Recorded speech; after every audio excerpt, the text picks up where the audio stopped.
8 دن بعد مسلمانوں کی فوج چاروں طرف سے یروشلم پر یلغار کر رہی تھی۔ سلطان صلاح الدین ایوبی رحمۃ اللہ علیہ ایک سفید گھوڑے پر سوار حملہ آور فوج کی رہنمائی کر رہا تھا۔ وہ سپاہی جسے سلطان نے سب سے پہلے کمند ڈال کر قلعے کی فصیل پر چڑھایا تھا وہ یوسف تھا۔ اوپر سے تیروں اور پتھروں کی بارش ہو رہی تھی اور یوسف سر پر ڈھال رکھ کر اپنا بچاؤ کر رہا تھا۔ فصیل پر پہنچنے کے لیے اس کی کامیابی کے امکانات بہت کم تھے۔ سلطان نے اپنے دل میں کہا، اگر یہ فصیل پر پہنچ گیا تو میں اسے اپنی تلوار انعام میں دوں گا۔ یوسف فصیل پر پہنچ چکا تھا اور چند نوجوان اس کی تقلید کر رہے تھے۔ یوسف کی تلوار چند آدمیوں کو موت کے گھاٹ اتار چکی تھی۔ سلطان اپنے جرنیل سے کہہ رہا تھا، اب وہ میرے گھوڑے کا بھی حقدار ہے۔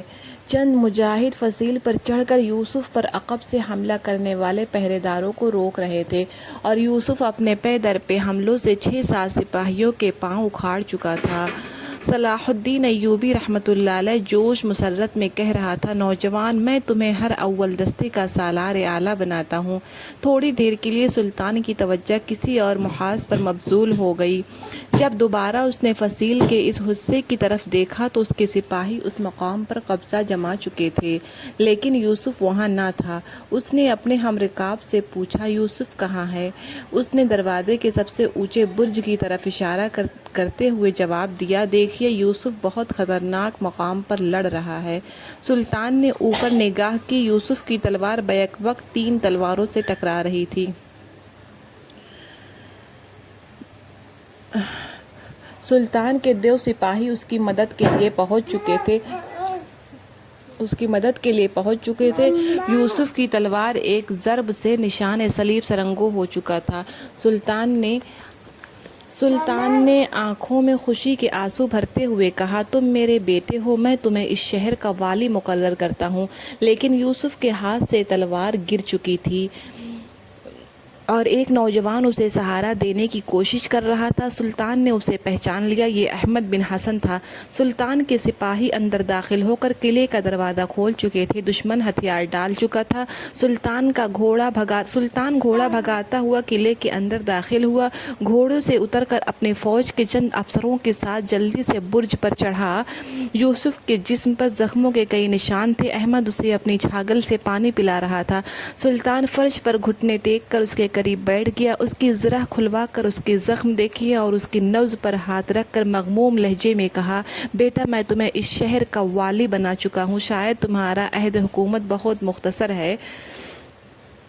اگر شہر والوں کے لیے کوئی حکم نافذ کرنا چاہتے ہو تو جلدی کرو۔ یوسف نے پہلے سلطان کی طرف دیکھا اور پھر احمد کی طرف، اور بالآخر اس کی نگاہیں لوٹ کر لٹکتے ہوئے صلیبی جھنڈے پر مرکوز ہو کر رہ گئیں۔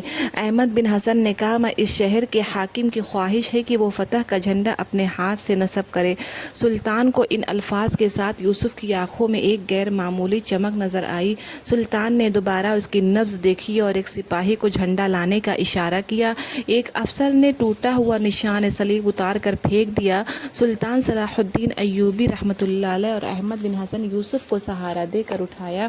یوسف کے بے جان ہاتھوں میں اچانک زندگی آ گئی۔ اس نے جھنڈا نصب کیا۔ اس کے ہونٹوں پر مسکراہٹ تھی، اور وہ مسکراہٹ جو صرف خدا کی راہ میں شہید ہونے والوں کو نصیب ہو سکتی ہے۔ اچانک اس کے ہونٹوں سے یہ الفاظ نکلے، زاہدہ یروشلم فتح ہو چکا ہے۔ سلطان کے حکم سے یوسف کو شاہی محل کے ایک کمرے میں پہنچایا گیا۔ جاگنے کی حالت میں اس نے احمد بن حسن سے جو آخری بات کہی وہ یہ تھی، احمد، میری بیوی کی دعا کا صرف ایک حصہ قبول ہوا ہے۔ میں یروشلم کی فتح کی خبر لے کر اس کے پاس نہ پہنچ سکا، لیکن قدرت کا ایک راز اب میری سمجھ میں آ رہا ہے۔ زاہدہ بغداد میں نہیں، کسی اور مقام پر میرا انتظار کر رہی ہے۔ وہ اس دنیا میں ہوتی تو میں یقیناً بغداد پہنچتا۔ جھنڈا نصب کرتے ہوئے میں یہ محسوس کر رہا تھا کہ وہ مجھے دیکھ رہی ہے۔ تم بغداد جاؤ، اگر وہ زندہ ہے تو بغداد میں سب سے پہلے یروشلم کی فتح کی خبر سننا اس کا حق ہے۔ میں نے فتح کا جھنڈا اپنے ہاتھوں سے نصب کیا۔ اس نے دوبارہ آنکھیں کھولی، سلطان اور احمد کی طرف دیکھا، لیکن ایک لمبی سانس کے بعد اس کی آنکھوں کے سامنے موت کے پردے حائل ہو چکے تھے۔ سلطان نے کہا، احمد تم فوراً بغداد جانے کی تیاری کرو، میں تمہیں کچھ رقم یوسف کی بیوہ کے لیے دیتا ہوں، اگر وہ خدا نخواستہ زندہ نہ ہو تو اس کے بچے کی پرورش تمہیں سونپتا ہوں۔ احمد بن حسن نے کہا، میں تیار ہوں، اگر آپ کی اجازت ہو تو بغداد کے ایک سپاہی کو جو یوسف کا پڑوسی ہے ساتھ لیتا جاؤں۔